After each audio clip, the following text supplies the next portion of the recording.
বিমান বাহিনীর 2জন squadron leader সহ 10জন অফিসারকে ইতিমধ্যে সেনাবাহিনীর বা সশস্ত্র বাহিনীর হেফাজতে আনা হয়েছে এবং তাদেরকে জিজ্ঞাসাবাদ করা হচ্ছে তেহরিক তালিবান নামে একটা, বা এটাকে টিটিপি বলে বা টিটিটি বলে, ওটার সোজা কথা হচ্ছে যে এই গোষ্ঠীর সাথে তাদের সংশ্লিষ্টতা আছে এমন একটা অভিযোগে তাদেরকে জিজ্ঞাসাবাদ করা হচ্ছে। তাদের ফেসবুক এবং অত্যন্ত যা যা স্পর্শকাতর জায়গাগুলো আছে যোগাযোগের মাধ্যমে, ইমেল, এগুলো চেক করা হচ্ছে। তো এই ঘটনাটাকে যদি আমরা একটা সাইডে রাখি যে বিমান বাহিনীর 10জন গ্রেফতার, আরেকটা তথ্য আপনাকে জেনে রাখতে হবে, সেটা হচ্ছে যে আরো 11 জন অলিখিতভাবে ছুটি না নিয়ে তারা মিসিং। সুতরাং সেনাবাহিনীর আইন অনুযায়ী তাদেরকে পলাতক ধরানো হচ্ছে এবং তারা নেই, এই ধরনের সার্কুলার মোটামুটি আপনারা মিডিয়াতে দেখতে পাচ্ছেন। এটা হচ্ছে সারফেসের খবর। কিন্তু ইন্টারনাল কিছু খবর আছে যেটা আমি আপনাদেরকে দিয়ে বলি। সেটা হচ্ছে যে ইতিমধ্যেই আপনারা জানেন যে বাংলাদেশের যে কিছু গুরুত্বপূর্ণ স্থাপনাতে হামলা হবে, যেমন সংসদ ভবন, পুলিশ একাডেমি বা বিভিন্ন স্পর্শকাতর জায়গাগুলোতে হামলা হবে বলে এক ধরনের গোয়েন্দারা তথ্য পেয়েছেন। এবং এটাকে কেন্দ্র করে আমার কাছে যে গোপনীয় যে রিপোর্টটা আছে সেখানে আমি দেখতে পেয়েছি যে ইশতিয়াক আহমেদ সামি ওরফে আবু বকর ওরফে আবু মোহাম্মদের সাথে চাকরিচ্যুত 2 সেনা সদস্যের নিয়মিত যোগাযোগ বিষয়ে তথ্য পাওয়া গিয়েছে। তারা রাষ্ট্রীয় গুরুত্বপূর্ণ স্থাপনাসমূহে, জাতীয় সংসদ, বাংলাদেশ পুলিশ, সেনাবাহিনীর সদস্য অথবা স্থাপনাসমূহ, ধর্মীয় উপাসনালয়, বিনোদন কেন্দ্র, শাহবাগ চত্বর প্রভৃতিতে বোমা বিস্ফোরণ, এমনকি দেশীয় ধারালো অস্ত্র কিংবা আগ্নেয়াস্ত্র দিয়ে হামলা করতে পারে মর্মেও জানা যায়। আমার কোনো ধারণাই নাই যে ঠিক কি প্রতিষ্ঠা করবার জন্য বা কোনটা প্রতিষ্ঠা করবার জন্য এই হামলা করবে। এবং আমি কোয়াইট শিওর যে বাংলাদেশের 95% মানুষ বা তারও বেশি মানুষ হয়তো বা, মানে আমি পার্সেন্টেজটা না জানলেও, একটা মুসলিম প্রধান দেশ, সেখানে আমার মনে হয় না যে যারা বাংলাদেশে যারা সাধারণ মুসলিম আছে তাদের মাথার কাছে ধরে আসে যে একটা কোপ মেরে ইসলামকে কায়েম করা যায়। সো এটা কেন করা হচ্ছে, কি করা হচ্ছে, সেটা গোয়েন্দারা খুঁজে বের করবে, বিশ্লেষণ আসতে পারে। কিন্তু আমরা কিন্তু একটা দীর্ঘ সময় বলে এসেছি সেনাবাহিনীতে একটা উগ্র ইসলামিস্টদেরই নানান ধরনের সেক্ট আমরা দেখতে পাই, একটা উগ্রতা, এবং যাদেরকে আমরা নানানভাবে আসলে বিশ্লেষণও করতে পারি যে তারা সিআইএর টাকা খেয়েছে, আমরা বলতে পারি তারা ইসরায়েলের সাথে তাদের সংযোগ আছে। কারণ আমাদের সাধারণ দৃষ্টিতে আমরা কখনোই মনে করি না যে বাংলাদেশের একজন ধর্মীয় প্রাণ ব্যক্তি আরেকজন ধর্মীয় প্রাণ মানুষকে খুন করে ফেলতে পারে। এটা একটু আমাদের বেসিক সেন্সে কখনো আসেই না। ফলে এটা কাদের মদতে হচ্ছে, কিভাবে হচ্ছে, হঠাৎ করে এরা কোথেকে এলো, কেন তারা মিসিং, পাকিস্তানের লিগ এখানে কেমন, পাকিস্তান এখানে কি করতে চায়, এটাকে একটা প্রক্সি ওয়ার কিনা, ভারতে কোনো অ্যাটাক করতে চায় কিনা, অন্য কোনো দেশে করতে চায় কিনা, এগুলো পরবর্তী বিশ্লেষণের দাবি রাখে। আমি যে কারণে ভিডিওটা করতে চাচ্ছি সেটা হচ্ছে একটা দীর্ঘ সময় ধরে আমরা বলে এসেছি যে বাংলাদেশ সেনাবাহিনীতে হিজবুত তাহরির এই উগ্রপন্থীর একটা বড় ধরনের বিকাশ হয়েছে। আপনারা জানেন 5ই আগস্টের পরে বাংলাদেশের অন্যতম এই সেনাবাহিনীর ভেতরের অন্যতম সন্ত্রাসী জিয়াউল হক, যে ব্লগারদেরকে খুন করবার অন্যতম মাস্টার মাইন্ড, সে প্রকাশ্যে এসে জুলকারনাইন সায়ের নামে একজন অ্যাক্টিভিস্ট আছে, যাকে সে সাক্ষাৎকার দিয়ে এটাও বলেছে যে 2012 সালে তার দলবল মিলে, সেনাবাহিনীর কিছু লোকজন মিলে শেখ হাসিনা সরকারকে উৎখাত করতে চেয়েছিল 2012 সালে।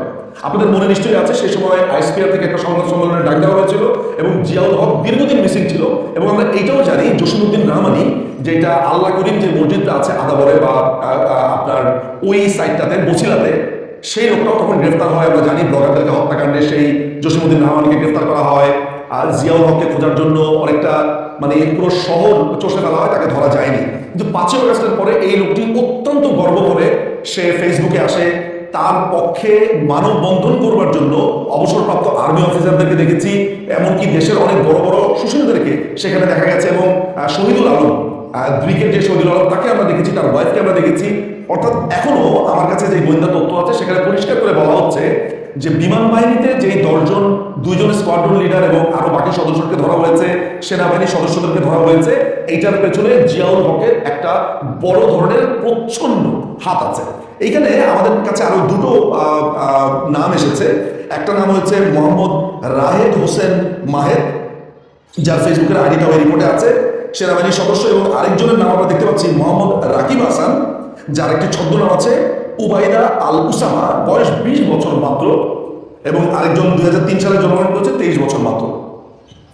ফলে এই জিনিসটা একটা ভয়ানক রকমের অশনি সংকেত যে পাকিস্তানি একটি উগ্র সংস্থা, এদেরকে আমি আসলে ইসলামিক সংস্থা বলতেও আমার একটু বিব্রত বোধ করি। আর আসলে কোনো ইসলামিক সংস্থা, আসলে পিওরলি সন্ত্রাসী গোষ্ঠী, যাদের অন্য এজেন্ডা আছে, তারা বাংলাদেশে একটা অস্থিতিশীল পরিবেশ তৈরি করতে চাইছে। আপনারা জানেন যে আমি মাত্র পরশুদিন আপনাদেরকে একটা ভিডিও আপলোড করেছি, যেখানে আমি পরিষ্কার বলেছি যে বাংলাদেশে অ্যাটলিস্ট 5 থেকে 6টি জায়গাতে লস্কর তৈবার ঘাঁটি আছে এবং তারা সেখানে করেছে। আপনারা নিশ্চয়ই আমার ফেসবুক গেলেই সেটা দেখতে পাবেন। দেখেন, দুই দিনও যায়নি, ইতিমধ্যেই এই সংবাদটা প্রচারিত হয়েছে। আমি কিন্তু ওই রিপোর্টটা করেছি, ওই ভিডিওটা করেছি একদম সুনির্দিষ্ট একটা গোয়েন্দা সংস্থার কাছ থেকে রিপোর্টের মাধ্যমে, অতি শক্তিশালী একটা গোয়েন্দা সংস্থা। এবং আজকেও আমি যে তথ্যটা আপনাদেরকে দিচ্ছি বা তথ্যগুলো দিলাম, সেটিও একটি গোয়েন্দা সংস্থা থেকে আমার কাছে অন্ততপক্ষে তারা যা পাঠিয়েছেন সেটাই আমি সাধারণ মানুষের কাছে কনভে করেছি। সো এটা আমাদের জন্য খুবই অ্যালার্মিং। আমি যেখানে বসে আছি সিডনিতে, কিছুদিন আগে বন্ডাই বিচ নামের জায়গাতে দুজন ব্যক্তি যারা নিজেদেরকে ইসলামিস্ট পরিচয় দিয়ে সাধারণ নিরীহ মানুষকে খুন করেছে। আমি জানি না এখন সিচুয়েশনটা কি। ওই রকম একটা এরিয়াতেই আমি এসেছি সিডনির। তো সারা পৃথিবীতে সন্ত্রাসবাদ আর সারা পৃথিবীতে উগ্রবাদ বাড়ার কিন্তু একটা পলিটিক্যাল একটা জায়গা আছে। এটা পুরোটাই যে ধর্মীয় সেটা বলা যায় না। ফলে আমি জানি না বাংলাদেশে কি আছে, এবং আমাদের দেশে এখন যে পুরো এসে ঝুলে বসা যে বিএনপি সরকার, এরা বাংলাদেশকে কি কোন জায়গাতে নিয়ে যাবে আমি জানি না। এই ঘটনাটা বাংলাদেশ আওয়ামী লীগ আমলে হলে বলতো যে আওয়ামী লীগের নতুন নাটক শুরু হয়েছে, কিন্তু আশ্চর্যজনক ব্যাপার হচ্ছে বিএনপিকে কেউ কিছু বলছে না। অর্থাৎ এই ডানপন্থীরা যখন ক্ষমতায় থাকে আর যখন এইসব উগ্রবাদের বিকাশমান অবস্থা দেখতে পাই, কেউ কিছু বলে না। এটাও একটা আশ্চর্যজনক একটা ব্যাপার। যাই হোক, সাধারণ মানুষকে আমার এতটুকু বলার ছিল যে বিমান বাহিনীর এদেরকে জিজ্ঞাসাবাদ চলছে, 10 জনকে 11 জন মিসিং। এর মধ্যে আরো 2 জন সেনাবাহিনী অফিসারকে তাদের ধরা হয়েছে। তাদের ফেসবুক এই মাহেদ এবং উসামা বা রাকিব, তাদের নাম আমি বললাম। এবং বাংলাদেশে একটা বড় ধরনের অঘটনের সম্ভাবনা আছে বলে এই গোয়েন্দা সংস্থার রিপোর্ট আমাকে তা জানাচ্ছে। এবং তারা আমাকে বলেছে আমি যাতে সাধারণ মানুষকে এই তথ্যগুলো কনভে করি। তাদের অন্যতম টার্গেট হচ্ছে ভারতের সীমান্ত। এই জিনিসটাও আপনাদের জেনে রাখা প্রয়োজন রয়েছে। দর্শকদেরকে অনেক ধন্যবাদ। ভালো থাকুন, সুস্থ থাকুন।